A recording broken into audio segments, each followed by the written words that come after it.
Hello and welcome to BYJU'S Exam Prep. A very good morning and welcome to our daily Hindu analysis. So today we have several important topics lined up from important articles in today's The Hindu Newspaper. Before we start, if you're liking our initiatives, do support us by pressing the like button, share your comments and don't forget to subscribe to our channel. So first let me show you the articles that we are going to cover today. I've chosen 4 very important articles from different subjects, and we shall not just focus on the articles in the Hindu, but we shall try to cover these topics comprehensively. The idea is to ensure that this should be a one-stop solution for your preparation. You need not refer any other source, and once you attend this session, you should have complete clarity on these topics, both for prelims and your mains. So the first topic is from an editorial in the Delhi edition of the paper related to the ongoing tensions between US and China over the spy balloon controversy, a very important topic for international relations. Next, we shall take a look at another editorial related to the topic of euthanasia, as the Supreme Court has recently eased the norms for passive euthanasia, a very important topic for polity. Next, we shall take a look at a column related to village defense guards in Jammu and Kashmir, very relevant for internal security under GS paper 3. And finally, we shall take up a topic from science and technology and talk about deep fakes, especially voice deep fakes, which is very relevant for science and technology. So from across these subjects, we have chosen important articles from the newspaper, and today we shall understand all these topics comprehensively. So stay with me for the next 45 to 50 minutes. I promise you that we are going to cover all these topics in as detailed manner as possible. We'll go much beyond the article. We'll look at the background. We'll cover all the other static parts related to these topics. So let's start with the first editorial, Puncturing Ties, on page number 6. This editorial is related to the ongoing tensions between US and China over the spy balloon controversy. So first, let's look at the context. To those who are not aware as to what has happened between US and China over the last week, let me set the context first. Last week, a spy balloon was detected flying over American airspace. This spy balloon could be spotted from the ground. It triggered a huge media frenzy in the US, became a political hot issue, and it became a highly debated topic within the American society. It has had a huge impact on US-China relations. The US accused China of violating its airspace with a surveillance balloon or a spy balloon, which you can see over here in this image. But China defended by saying that it was just a civilian airship meant for meteorological research, which had lost track and entered the American airspace. So this led to a war of words between US and China, and after several days, the US eventually shot down the spy balloon. The interesting fact is that a similar spy balloon has been spotted over South America as well, and it is currently flying over Colombian airspace. And this is not the first such instance. In the last 2-3 years, many such incidents have happened in other parts of the world, including India. So we need to understand why this incident in particular became so controversial. The US went to the extent of shooting it down by using a fighter jet. It used a targeted missile to take down the spy balloon, which eventually crashed into the Atlantic. So we need to understand what exactly is a spy balloon, what is China trying to achieve, why are there such high tensions between US and China, and what does this incident indicate about the state of relations between the two superpowers. This has direct implications for India, because we are often caught between the US and China. Similar spy balloons have been noted over Indian airspace as well. So this will determine India's future course of action also, and hence the topic is very relevant for our exams. First, let me explain what exactly is a spy balloon. See, since at least 2 centuries, spy balloons have been used in military surveillance. Deploying a balloon, a high altitude balloon, to monitor the battlefield, to generate valuable intelligence, has always been a preferred tactic for various countries. In fact, the first documented evidence of the usage of a military spy balloon dates back to the French Revolution. In the 18th century, in 1700s itself, surveillance balloons were used during the French Revolutionary Wars. Since then, surveillance balloons have been frequently used during world wars, during the American Civil War, during both First and Second World War. Several airships and spy balloons were used to monitor enemy positions, to generate battlefield intelligence. Then during the Cold War, both US and Soviet Union, they had frequently used spy balloons to monitor each other's military deployments, especially the deployment of their nuclear arsenal. Even today, surveillance balloons, they find a military and intelligence application. Is that clear? Technology has advanced. Today there are more sophisticated spy balloons available. Some of you might think it's actually very outdated, rudimentary technology. Yes, you were partially correct, because spy balloons have certain limitations, which I'm going to explain. Despite those limitations, it still serves a very valuable purpose in the field of intelligence. It still has a very unique niche with regard to military surveillance and espionage. So that is why countries rely on surveillance balloons even today. Today the technology has evolved. Spy balloons can be deployed at very high altitudes, at around 80,000 to 1,20,000 feet, which is way above the limit where your commercial flights fly. It's above the altitude of even fighter jets. At this high altitude, surveillance balloon can loiter. It can hang around over a particular target area for very long periods of time, and it can largely evade detection because it's not easily detected through the naked eye.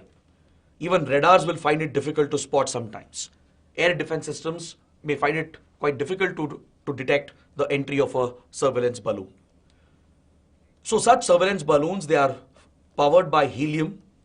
Helium is what gives the lift. And today they are equipped with solar powered panels, which powers the navigation, right? And it carries a number of payloads. It can have high resolution cameras on board, radars, sensors, electronic surveillance equipment, carry out communication interception.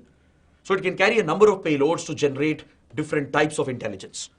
It can take high resolution images of military facilities. It can monitor troop deployment.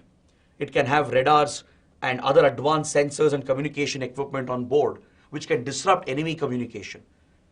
So surveillance balloons and spy balloons, they do serve a very unique purpose. But as I mentioned, this is generally considered as pretty outdated as well, because today there are many more advances in aerial surveillance. You have advanced satellites, which can capture these images with greater accuracy. You have advanced aircrafts and, more importantly, drones, very small drones, micro drones, and even high endurance drones, which can remain in the air for hours together, for days together, which can capture very high resolution pictures and generate valuable intelligence. So when such high technology is available, the question is, are spy balloons still relevant? Why do countries still use them? That to China, why is it still relying on a surveillance balloon when there are advanced satellites, drones, aircrafts available? See, the reason is surveillance balloons, they occupy a very important niche area. They have certain unique advantages about them. Even though the technology is pretty outdated, right? Even though they have limitations with what they can do, they are still very valuable in generating certain kinds of intelligence. See, a spy balloon cannot be easily maneuvered. It's not easy to navigate it the way you want. Compared to balloons, aircrafts, drones are easily maneuverable. You can easily control them remotely as well and target them at a certain area, right? But balloons cannot be easily maneuvered. But however, a balloon can be moved. It can be given a nudge to take the help of jet streams and wind currents, and you can try to guide it into the target area. So limited navigation is possible. But the advantage of a spy balloon is that it can evade detection. It can be quite discreet in carrying out surveillance. And more importantly, it can loiter. It can hover around the target at a very, very high altitude. This makes it almost undetectable, and it can loiter for a long period of time, which is usually not possible with satellites, aircraft, and drones. Satellites, since they are constantly in orbit, aircrafts and drones also have limitations with regard to hovering around. They can't remain in the same position for a long time. So for long-term surveillance, balloons are very, very vital, especially when you're monitoring military positions, deployment of nuclear arsenal, etc. They can hover around at the same position for days together and generate valuable intelligence. That is why countries still rely on surveillance balloons. Many countries, they still use this technology to generate valuable intelligence. In this case, the Chinese surveillance balloon was spotted over Montana. This is when it became public information. But even before the public and the media noticed, the entry of this spy balloon was picked up by American Air Defense as long back as January 28th. Several days before the public detection, the American Armed Forces, the US Air Force, NORAD, which is responsible for air defense of American airspace and American intelligence agencies, they had picked up this surveillance balloon on 28th of January itself. It transited from Alaska through Canada, then entered US. So US intelligence was closely monitoring the path of the balloon, but once it became public knowledge, it generated a very big controversy. There were immediate demands to shoot down the spy balloon. Of course, the US government, headed by Joe Biden, had considered shooting it down, which was the initial option. But based on military advice, the president had deferred shooting it down because it posed a serious risk. Shooting it down over civilian population could have led to debris falling in populated areas, and it could have resulted in death and injury on the ground. So considering the risk, the US held on to the decision of not shooting it down. And more importantly, these are not one-time incidents. This is not the first time such an incident is happening. There are certain limitations for these spy balloons and what kind of intelligence they can collect. These spy balloons, they don't pose any immediate threat, and it's quite common for one country to spy on another by using such surveillance platforms. So countries generally monitor these developments. They allow the balloons to pass over their airspace. It's quite common practice. But this time, US was forced to act because it became a big political issue and it triggered a media frenzy, and the public were demanding answers from the government. This shows the fragility of US-China relations. The issue became a political issue, a geopolitical issue, and pushed the US to cancel a very, very important visit. US Foreign Secretary, that is Secretary of State, Antony Blinken, was supposed to be in China yesterday. It was supposed to be a landmark visit because this would have been the first high-level visit in 4 years. Since 2018, there hasn't been a high-level visit between US and China. So this visit has been derailed at a time when US-China tensions are already very high. Over the question of Taiwan, over the question of Russia-Ukraine war, and over many other issues, including the tech war between US and China, tensions have remained very high between the two countries. These tensions have to be addressed immediately for global stability. So this visit of the US Secretary of State was extremely important. And this incident which has happened has managed to derail the visit, and the US has been forced to cancel the visit in order to please the media, the public, and the opposition. So this highlights the fragility in the US-China relations. It signifies the heightened tensions between the two superpowers. Many strategic experts have pointed out that this controversy involving the spy balloon and its eventual shooting down, it could mark a defining moment in the ongoing new Cold War. Many analysts believe that the second version of the Cold War has already begun. A Cold War 2.0 is already going on between US and China. This involves a geopolitical conflict, a covert war between the two, and a tech and trade war which is going on for many years. So many analysts believe that the current controversy could be a defining moment as it highlights the fragility in the relations. Both the countries have reached a stage where it's not easy to de-escalate from a crisis situation like this. And this is not good news for the world, because any country would carry out surveillance against its target country. The two superpowers like US and China, they are bound to carry out a number of espionage operations. If every such incident were to blow out of proportion and trigger a government response because of public media pressure and political pressure, then the risk of a conflict a larger conflict is very high between the two countries. Let me just tell you one incident which happened in 2001. In 2001, George Bush had just become the president, and at that time, the US was running a intelligence operation in the South China Sea, and the spy aircraft, the US spy aircraft, which was monitoring Chinese deployment in South China Sea, it crashed into a Chinese fighter jet. China had scrambled a fighter jet to intercept the American spy aircraft, and it led to a collision, and the Chinese pilot was killed.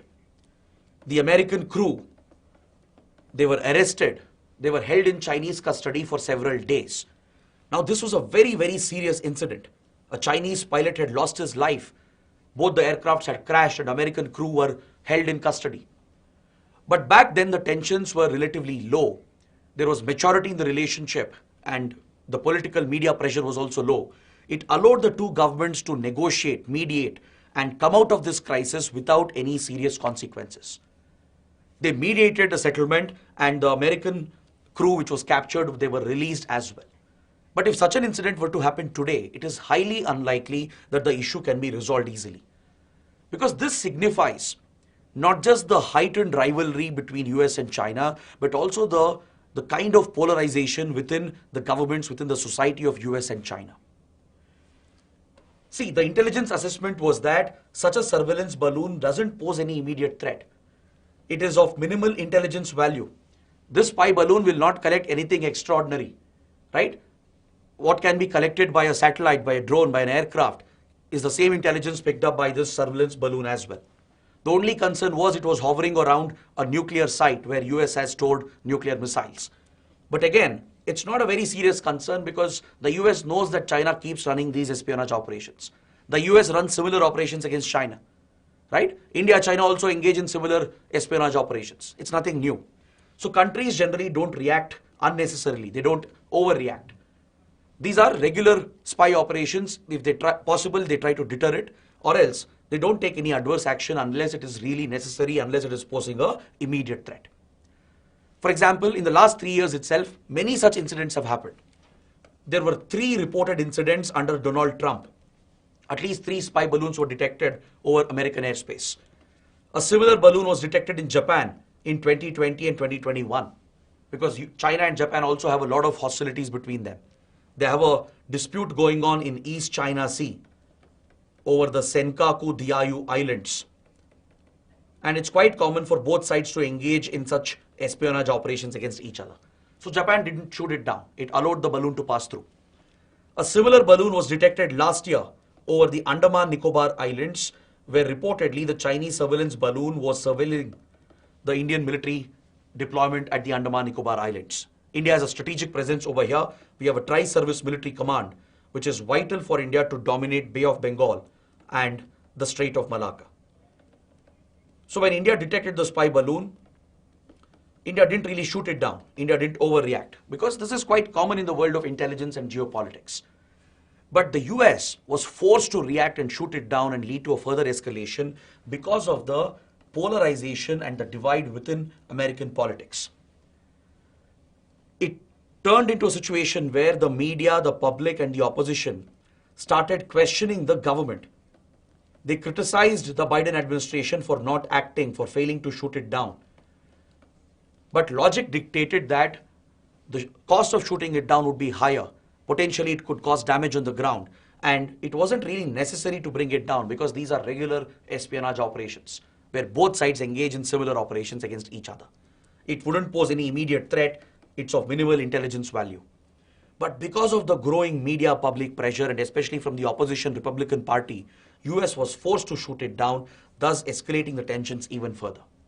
The cancellation of the visit has led to even further escalation and China has criticized what the US has done. So the assessment here is that the polarization, the divide has increased. The right environment doesn't exist in US, within American politics and within China as well, for any conciliation to be achieved in such situations. Now imagine if another such incident were to happen, or if there is another escalation over, let's say, the Taiwan issue or over South China Sea dispute. Chances are very high that US and China both would be forced to overreact because of domestic political pressure. Now, this is a very bad sign for global geopolitics because it means there is more instability ahead, more tensions between these two superpowers, and a further escalation in the Cold War. And this will have consequences for India. As India shares very close ties with the US, there is every possibility of China putting more pressure on India, getting more aggressive over India with regard to the border dispute. Right? So that is why this incident is very important, very relevant for us, and many analysts believe it is a defining moment in the new Cold War. All right? So this is the assessment brought out by the editorial. With this, let's move on to the next article. Let's look at the next editorial related to the topic of euthanasia. This is another important topic for Indian polity. This topic is in news because recently, just a couple of weeks ago, the Supreme Court, Constitution Bench of the Supreme Court, has relaxed the norms with regard to passive euthanasia. So we need to understand what is euthanasia, what is passive and active euthanasia, what is the legal framework, what's the constitutional position on euthanasia, what is the global standard that exists in other countries, and what changes have been done by the Supreme Court. All these important points have to be discussed and analyzed in detail. See, euthanasia refers to the act of taking one's life, basically killing someone who is terminally ill, someone who's not responding to medical treatment, someone who's suffering from excruciating pain, and they have just been surviving for the sake of it. So euthanasia and assisted suicide, these are two very controversial topics around the world. When a patient becomes terminally ill and they're not responding to any medical treatment and they get into a vegetative state, when they go into a coma, for example, and when they're not responding to any kind of medical treatment, right? It is believed that there is no point in keeping that person alive. To spare the suffering, the pain to the person, and to ensure the person loses their life with dignity, many believe that euthanasia should be recognized as a legal right. Basically, the right to die. So euthanasia refers to the act of taking one's life intentionally. Intentionally, one's life will be taken away when the person is terminally ill, when they cannot survive anymore, and when the medical treatment is not working, or when they are in a vegetative state. The idea here is to respect human dignity, to ease the suffering of that person and let them pass away peacefully. This is a very debatable topic, very controversial topic, because it involves not just legal and constitutional questions, it also involves ethical questions as well. The topic is very relevant for GS paper 4. Is that clear? So when it comes to euthanasia, there are two types. You have active euthanasia and passive euthanasia. Active euthanasia involves a direct involvement in the killing of this person. For example, a lethal injection will be provided by medical professionals, by the doctors, so that person passes away peacefully. Or an overdose of sedatives will be provided to ensure that the person passes away peacefully. This is active euthanasia, where something is injected or an overdose of sedatives is provided actively by the doctors to help that person to lose his life. Is that clear? So that is assisted killing, assisted suicide. On the other hand, passive euthanasia is slightly different. In passive euthanasia, the medical treatment is withdrawn. Treatment is withheld. See, when a terminally ill person, right, is on life support, critical life support, they would be surviving only because of the life support. If you take that life support away, which includes ventilators and other life support systems, that person is going to pass away. They'll not make it. But medically, they are kept alive because of the necessity to save lives. Right? Since euthanasia is not allowed, since assisted killing or deliberate killing is not allowed, in many cases, terminally ill patients are kept medically alive, and for every other purpose, they are as good as dead. They are in a vegetative state or they are in immense suffering, right? Especially cancer patients, old patients. They are kept alive medically on life support just for the sake of it. So when you remove this medical support, when you withdraw the life support given, that person is going to pass away. So this is passive euthanasia. You're just withholding the treatment so that you allow the person to pass away. So there's no active injection or a medication which is given to kill the person. So that is the difference between passive and active euthanasia. Now, coming to the legal constitutional landscape in India, the Supreme Court of India passed a historic judgment in 2018.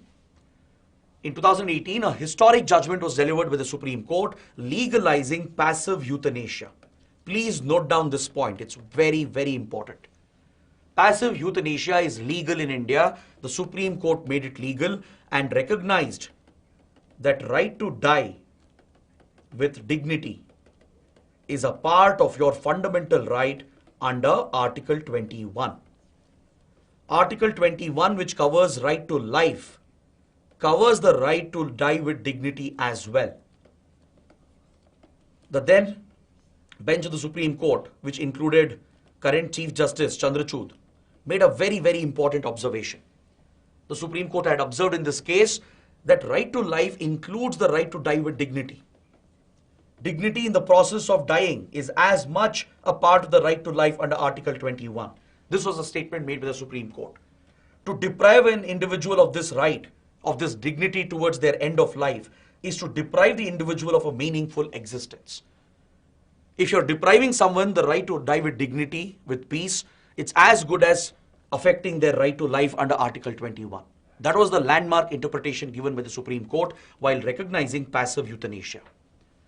Through this, the Supreme Court provided for living will, where an adult can write a living will instructing their relatives, their immediate kin, or the doctors who are treating them to take a call on how euthanasia will be exercised.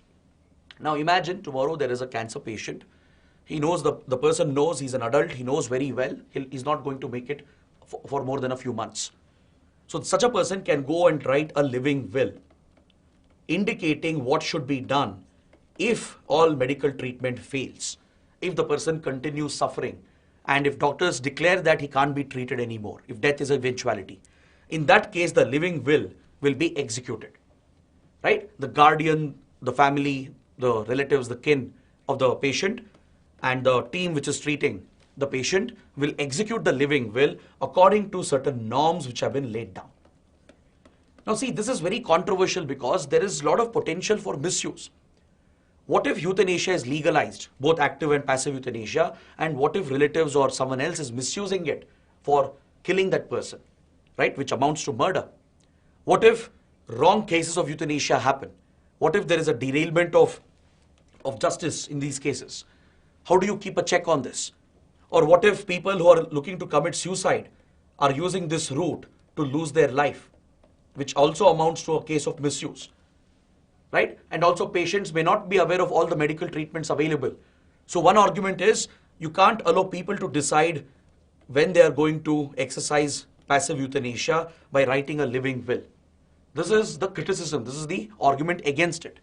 But the Supreme Court recognized that right to die with dignity is a fundamental right and living will was given legal status. So an adult can write a living will which has to be executed. So it basically provides for a voluntary choice. An adult who is in the right state of mind to make a conscious decision can refuse medical treatment and voluntarily decide not to take any further treatment in order to die peacefully and with dignity. So this is what the Supreme Court recognized, and the required guidelines for this was laid down by the Supreme Court. But these guidelines had a lot of problems. There were certain shortcomings in these guidelines which was making it difficult to implement them. So that is why the Supreme Court has again intervened last week, and it has simplified these norms. Now, before we talk about the recent observation of the Supreme Court, let me tell you something else about euthanasia in India. See, with regard to euthanasia, there is one landmark case, the Aruna Shanbag case. Aruna Shanbag was a nurse. She was raped brutally in 1970s by a ward boy in the hospital. Following this rape, she was pushed into a vegetative state and she was left paralyzed for more than 40 years. Eventually, one activist approached the Supreme Court asking for euthanasia to allow Aruna Shanbag to pass away peacefully with dignity. In this case, in 2011, the Supreme Court had already recognized that passive euthanasia could be allowed in certain exceptional cases, to help someone not to suffer and die with dignity, the Supreme Court had already said in the Aruna Shanbag case that passive euthanasia can be allowed. But it didn't lay down the norms, it didn't become the norm because it was opposed by the central government. The central government had opposed the concept of a living will, the concept of a person writing their own will, instructing what to be done in case of a terminally ill condition or vegetative condition, right? So the central government had said that if living will is provided for, and if a person is given the choice to give consent for removing medical support, there is every chance that this may not be an informed choice. Because you can't expect the patients to know what medical options are available, right? You can't just allow the person to decide for themselves, according to the government. The government also said it carries the risk of misuse. What if relatives or someone who's against this person works with doctors to execute this living will and kill that person by misusing the euthanasia route? So there are several concerns here regarding misuse and ethical application of these laws. Hence, the central government had opposed it back then. But later in 2018, the Supreme Court made it very clear that passive euthanasia can be allowed. In 2018, the Supreme Court recognized passive euthanasia as a fundamental right, gave it a legal status, and laid down the norms for its implementation in India. To ensure it is not misused, to ensure all the right steps are followed, certain norms and guidelines were laid down. Now, before I discuss the norms and what simplification has the Supreme Court done, let's take a look at the global framework. This is very important when you're writing a mains answer. See, such a topic can even come as an essay topic. Now, you can't just talk about the Indian context on such important issues. You'll have to offer a comparison with the global context. Now, if you look at European countries like Netherlands, Belgium, Luxembourg, they have all legalized euthanasia. Netherlands was the first country to legalize euthanasia and assisted suicide back in 2002. This was followed by Belgium and Luxembourg. Switzerland is another country where assisted dying is allowed in the presence of a doctor or physician. It is legally allowed, hence many people travel to these countries. Many people who are looking to lose their lives, right, who no longer can be treated, they often travel to Switzerland, and this is even referred to as suicide tourism. It has acquired a very infamous term because many people have misused it. Even those who want to commit suicide, want to just end their life without any medical condition, have also exercised this option in Switzerland, right? So this is a debatable topic. It is a controversial topic because there is a lot of scope for misuse. At the same time, the humanitarian question is equally important. The right to allow someone to lose their life with dignity is something that should be recognized legally. Canada recently announced that euthanasia and assisted dying would be allowed for mentally ill patients from March 23, that is from next month. But this has triggered a very big controversy and debate in Canada, and it is unlikely to be implemented. In the United States, the law differs from state to state. There are few states which allow euthanasia, like Montana, Washington, Oregon, and others. They allow euthanasia and assisted dying. So now, India took a very big step in 2018, thanks to the Supreme Court of India, when it recognized passive euthanasia. Active euthanasia is not allowed in India. It is illegal. It amounts to murder. Passive euthanasia was recognized and norms were laid down by the Supreme Court. But the problem was these norms were creating an obstruction. The norms, the guidelines were so strict, so complicated, that it was delaying the process of passive euthanasia. So to make this easier and to simplify the process for the patients and for the hospitals and the doctors, last week the Supreme Court has passed an important judgment easing these norms. Is that clear? In the last week of January, the Supreme Court has reformed and updated some of these norms to make passive euthanasia simpler. Now let's take a look at the changes that has happened. With regard to the living will document, previously it had to be signed, attested by a judicial magistrate. If you exercise a living will, saying what will happen in case you become terminally ill, if medical treatment is not working, you are under immense pain, right? And if you're in a vegetative state, right? So when you're in a right condition, when you're in a sound state of mind, when you're still thinking clearly, you can write a living will which has to be signed by the judicial magistrate according to the old norms. The problem was getting the attestation done by a judicial magistrate is complicated. Approaching the magistrate, getting it done would be complicated and affects the patients and their access to euthanasia. That is why now this norm has been changed. Going forward, it can be attested by any gazetted officer or by a notary. Just like you attest any regular document. Similarly, a living will, which you write, can be attested by a notary or by a gazetted officer. You need not seek out a judicial magistrate, which is more complicated and time consuming. So that is how living will process has been simplified. Next, access to the living will. According to previous norms, the living will, once it was signed by the magistrate, it would be kept in the custody of the district court. You have to go and submit this to the district court. District court would hold the document. So if the situation comes, then your relatives or your friends or the hospital, they have to run to the district court to get the living will document, to execute the living will, which was again a complicated process. It would waste a lot of time. So now this has been simplified. The living will be stored as a part of your digital health record. And this will be accessible to all the hospitals. Just like your medical documents, which is linked with your unique health ID, UHID, the living will which you are going to write will be linked with your digital health records and will be accessible to all the hospitals. So you need not run around. Your family, your guardians, they need not run around for the living will and get it from the district court, which is more complicated. Next, the right to exercise euthanasia is not a right left to the person alone. Just because a person has written a living will doesn't mean the hospital is going to take away their life. Doesn't work like that. There is a system of checks and balances. To prevent its misuse, there is a review system which was put in place by the Supreme Court. A two-step review is in place. Hospitals had to constitute a primary board. A primary review board has to be set up by the hospital.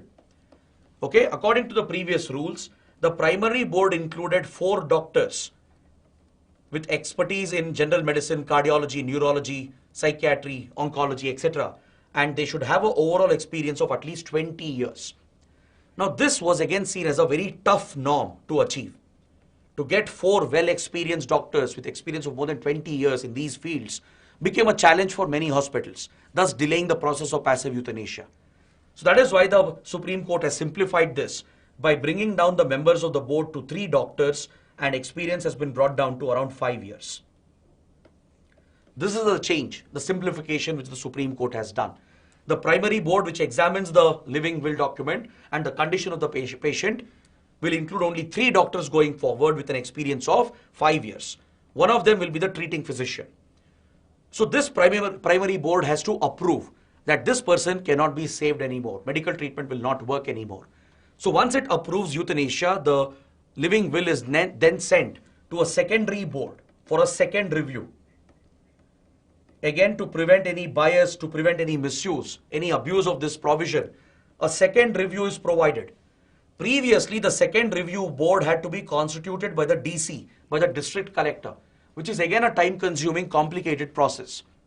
So now this task of constituting a secondary board by the DC has been delegated to the hospital itself. The hospital itself will constitute a secondary board of medical experts.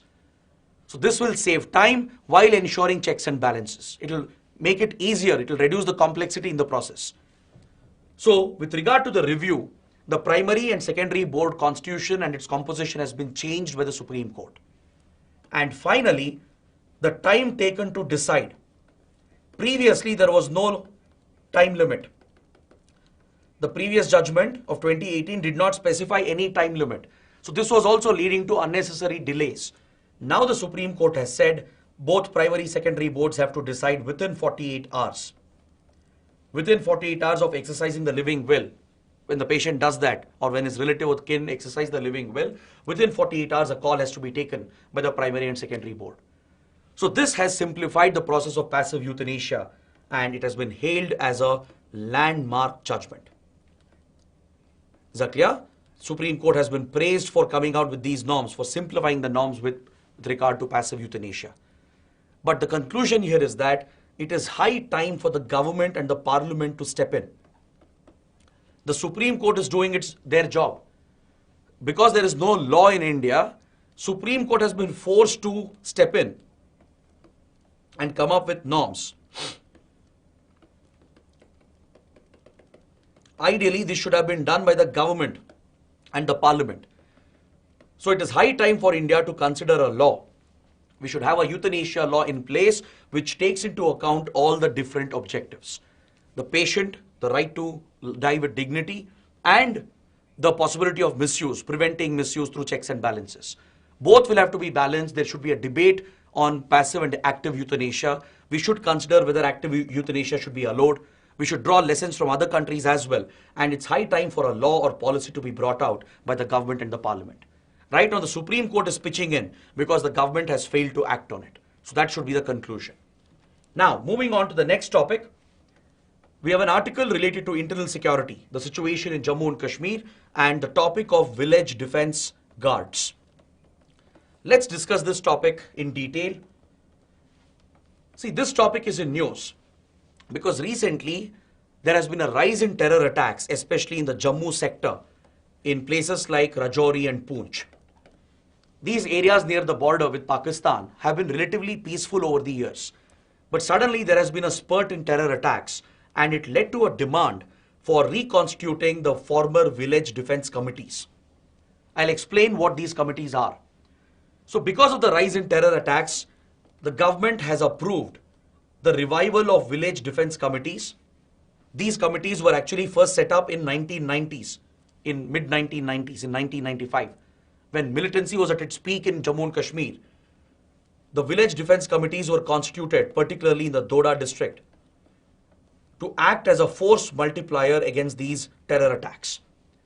A village defense committee, which was constituted in mid-1990s, would comprise of local villagers, able-bodied men, and also former servicemen, former police officers. They would all be given training to handle weapons, and these would become self-defense units to defend the local villages against any attacks. Is that clear? So this model was implemented in Jammu and Kashmir in mid-1990s during the peak of militancy. As many attacks were happening against civilian population in the border areas, villagers were trained by the security forces. The government gave weapons to them. Former retired officers from the army police were also recruited into these committees. And along with the local villagers, they would form these village defense committees to defend the civilian population in case of an attack. Their purpose is to hold the ground, defend the attack, act as a deterrent until the security forces arrive. So they were acting as a force multiplier against militancy. This practice had been later abandoned. So because of the recent increase in attacks, fresh demand came up to revive this defense mechanism, and hence the government has brought back the village defense guards. Now it is renamed as village defense guards. Last year, the Ministry of Home Affairs notified that the erstwhile Village Defense Committee, which had been disbanded, will be revived and renamed as Village Defense Guards. In these identified vulnerable areas in Jammu and Kashmir, local villagers will be trained in handling arms and weapons. The state will be placing weapons in their hands, and they'll be trained to defend themselves in case of militant attacks. The idea is to hold the ground until security forces arrive so that precious lives can be saved and terror attacks can be deterred. When village defense committees existed in 1990s, they were quite effective in deterring terror attacks. They became a formidable force. Terrorists used to fear them because they knew that there would be a counter response by civilians. So it acted as a force multiplier, and it gave results back then. And hence, the government has decided to bring back this arrangement, and now it's called Village Defense Guards. This time the difference is that the government is paying a decent reimbursement as well. A stipend will be paid to these guards under the new scheme. Those who will lead these committees, usually a retired police officer or a retired army personnel, they would be paid a monthly stipend of 4,500, and the others, which includes local villagers and able-bodied men and women, they would be paid 4,000 rupees each. So since last few weeks, almost a month, CRPF and other troops, even BSF, they have been training the local villagers. They have been already providing weapons training to the local villagers.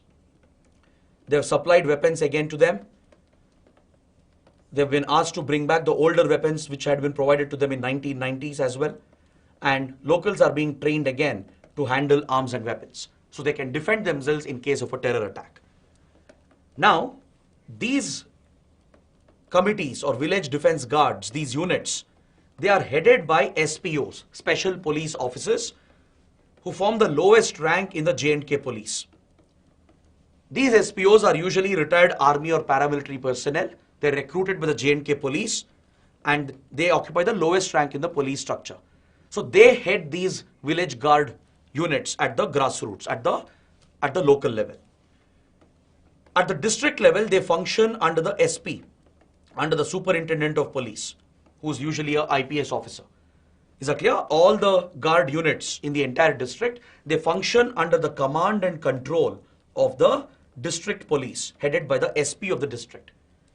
Now, as I mentioned, these committees had played an important role during 1990s in curbing militancy in J&K. They had tackled the threats, they had deterred the attacks, protected civilians, and they had helped the security forces until they arrived. But at the same time, it was very controversial because these powers were misused by many locals and they had committed a lot of human rights violations, including illegal killings, rapes, murders, molestations, extortions, etc. Now that is why it's always controversial to raise a private army or a private militia, because these weapons could be misused by the private citizens. There's no guarantee they'll stick to the law of the land. We've had a similar experience with Salwa Judum in Naxal areas. In Chhattisgarh, a politician gave weapons to the Koya tribe and got them trained to target the Naxals. Later, these so-called Koya commandos were trained by the Chhattisgarh state police as well, by the state government, and they were incentivized. They were given rewards for killing Naxals, and this private militia was called Salwa Judum. This practice in Chhattisgarh had led to a lot of human rights violations because these Koya tribes, they had misused the powers, targeted their rivals, branded anyone as a Naxal for getting the reward money. They had committed a lot of fake killings, rapes, extortions, etc. So finally, the Supreme Court declared this as unconstitutional. The practice of Salwa Judum was declared unconstitutional in 2011 in the Nandini Sundar case, in the landmark Nandini Sundar case. So the writer of the column also acknowledges this. He says that village defense committees in J&K had achieved a lot of success and results in 1990s. They helped tackle militancy. At the same time, the concerns were there. The concern was there that these powers will be misused. It could lead to violations, human rights violations. But based on the analysis of pros and cons, the writer says that the benefits outweigh the drawbacks. The writer is praising the government for bringing back village defense guards. He acknowledges the human rights violations. He understands what concerns exist. But when you compare the pros and cons, the writer says the benefits outweigh the drawbacks. So to address the drawbacks, the writer is suggesting few structural changes. This is what the article is focusing upon. To address the drawbacks, to refine the command and control and ensure that these violations don't happen, the writer says they should be treated as a HR problem, as a human right management problem. See, in the previous setup, I told you that these village defense committees, they were under the district police, under the SP. According to the writer, who's a former army colonel who has personal experience in J&K in countering insurgency, he says that this is not the right command structure. The district police may not be able to pay enough attention to how these village guards are recruited, how they are trained, how they are going to use the weapons. So there may not be accountability here. The district police might be adversely motivated as well to ignore any human rights violations. So he says that there is a structural problem. So he's suggesting that village defense guards should instead be placed under the command of the panchayats. See, the police and the security forces will already have some control over them, a degree of control as they're training them. And the committees include former officers. So they already exercise a degree of control. But at the grassroots, the writer says, to ensure a better command control mechanism and to manage these cadres better, to ensure accountability on them, he says panchayats are better. Because if you are using the district police and the SP, you are following a centralized approach, a top-down approach. SP may not be able to pay attention in every village. This leads to a lot of violations which get ignored and sidelined. So the writer is saying, place the command control at the grassroots, at the execution level. Provide for a decentralized approach by empowering the local institutions which are involved in governance. Because this has an added benefit.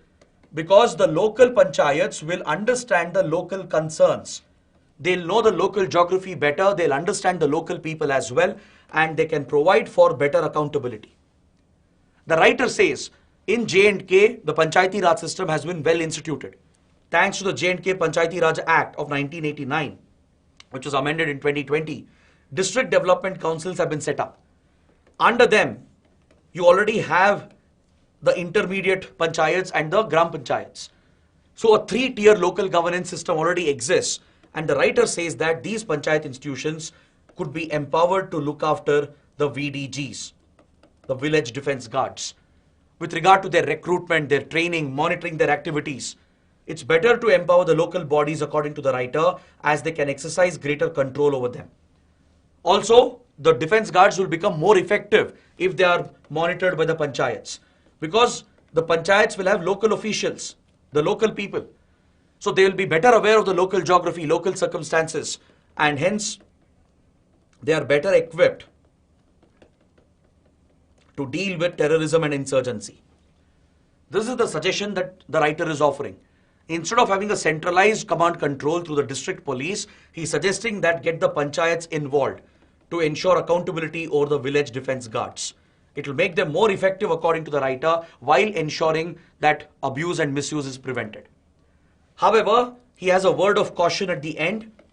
He says that these defense guards, village defense guards, they should be meant only for deterrence and self-defense. That is their only role. That is only when an attack happens on them, on their village. That is when they should open fire. That is when they should deter the terrorists and defend themselves. They should not be used in intelligence or tactical operations or counter-insurgency, counter-terror operations. This is the job of your regular security forces, like the Indian Army, the CRPF and the others. The writer says, based on his experience, that these informal forces, civilian forces, should not be used in proactive counter-insurgency, counter-terror operations. That is when the misuse is high. That is when a lot of human rights violations can happen. This is the task of the established security forces, not civilian forces like VDGs. So writer says their only task should be self-deterrence, self-defense and deterrence, and not proactive operations with the security forces. If this distinction is drawn, and if they are placed under the local bodies, the writer says the drawbacks can be addressed. Then it can become a very effective way of countering terrorism and terror attacks in Jammu and Kashmir. Now coming to the last topic from Science and Technology. It's related to the topic of deep fakes, specifically voice deep fakes. See, deep fakes are essentially AI-generated media. Through artificial intelligence and machine learning, through these sophisticated AI algorithms, today it is possible to generate hyper-realistic visuals and images. You can generate audio clips as well, voice clips as well. They look extremely real. You won't be even able to distinguish between an AI-generated image or a video or a voice and a genuine voice sample or a visual sample.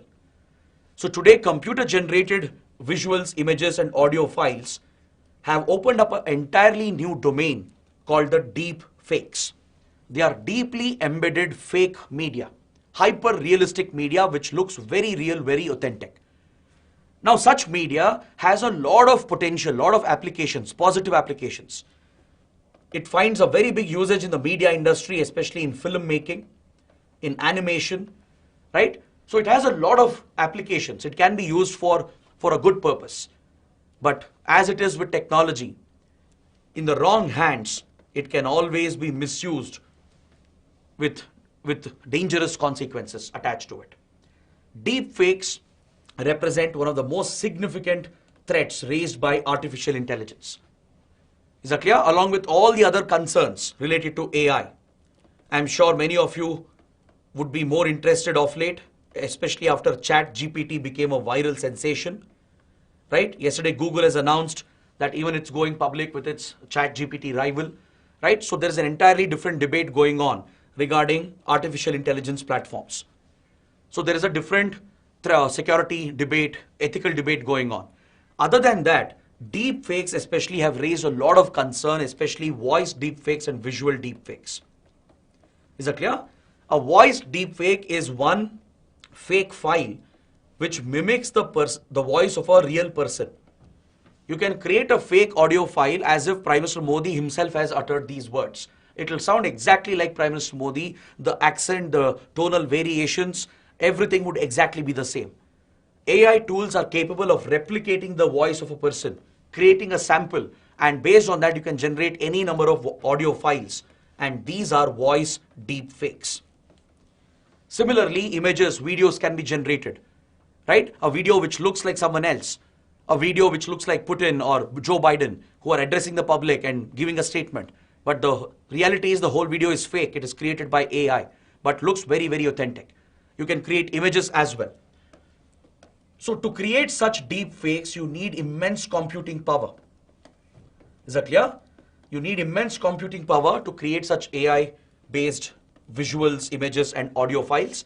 But of late, voice deepfakes have become as dangerous as visual deepfakes. As dangerous as video and imagery-based deepfakes, even voice deepfakes have raised a number of concerns. So the point is, how are these deepfakes created? You should know the basic process involved in creating deepfakes. Let me just give you a basic idea. See, to create a deepfake, you use an AI algorithm which encodes the image of a person or voice of a person or a video file. It will start encoding it. It will start pulling data from it. It will start learning about this file. It will start identifying the facial features of a person. It will start identifying the voice modulation, the accent, the tonality of a person when you are feeding it with an audio file. So all these features are extracted by the encoder and it is compressed. So the AI algorithm has learnt everything about the raw file. It learns all the characteristics. Whether you feed it an audio file or a video file or an image, it will compress the file, it will encode it, and it will draw all the data from it. How a person is speaking, what gaps are they giving, what is the accent, what is the tonality, right? How do they look, what are the facial features in case of a video file. All that data is harvested and then you push it through a decoder, which is another AI algorithm. So this will decode the data to reconstruct the image. All right, this is still an original file.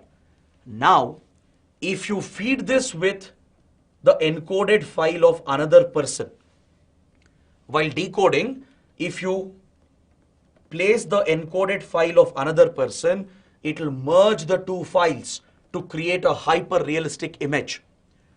For example, let's say we create a deep fake of Prime Minister Modi and another person, right? You record the file of another person speaking and you encode this with the file of Prime Minister Modi. So Prime Minister Modi's facial features, his accent, his tonality, everything would be captured by the algorithm and it would be overlaid over the visuals and the voice given by another person. Now, once the overlay is complete, it creates a completely fake video or audio file which looks and sounds exactly like the Prime Minister. Is that clear? So you're pushing the file through an encoder to harvest the data and then you overlay it with the data of another person's video or photo or audio and then you get a completely deep fake file. It's an overlay of both the files. It will bring the file to the common features of both. It will identify the common features of both and bring it to the common denominator and creates a common file which looks very, very realistic. If you do it frame by frame, it becomes almost very authentic. Now, the problem is to create such a deep fake, you need a lot of computing power. You need very high-end computers, very powerful processors, graphic cards, high-end cloud computing power, etc. It will take a lot of time to generate these visuals or voice files or visuals. It takes weeks, hours, days together because the computations involved are very, very complex. You need specific skills, specific tools to generate this. But the challenge and the concern also is that this is easily available today. Even though it is complicated, it's very easy to create a deep fake today because of the widespread availability of AI algorithms and the technology and the skills. Today, it's very easy to generate these deep fakes, and especially voice deep fakes have become a concern because it has been used already to commit fraud, to steal someone else's identity, and engage in various illegal activities, including scams, posting fake videos, etc. Deep fakes raise this very big concern, especially voice deep fakes. It's easy to carry out social engineering, to engineer the minds of the society by spreading wrong news, misinformation, and fake news. Now imagine if you spread fake audio files and video files, which is done in the name of a popular leader. Even if the leader hasn't said anything, in the fake file you can promote hatred, hate speech against other communities, create polarization. Similarly, it could lead to manipulation of elections, right? Visuals especially can be manipulated to create fake pornography, especially targeting celebrities. It could enable revenge porn, right? Several scams and frauds can be committed, including financial frauds. Imagine you get a call. The voice sounds exactly like your best friend, like your father, or like your manager, saying that they are in an emergency situation, asking you to transfer money. The voice looks so real, the video file looks so real, you think it's the other person, and you'll be forced to transfer the money they are asking. There are scams which have already happened on these lines. Recently in the US, an employee got a call. It was from his manager. The number, the video file, audio file, everything looked very similar. He believed it was a genuine call. He was asked to transfer some money because the manager was in some emergency. He transferred a lot of money and later realized he was a victim of a deep fake scam. Is that clear? So this is posing a very, very serious threat. And it is not easy to detect these deep fakes.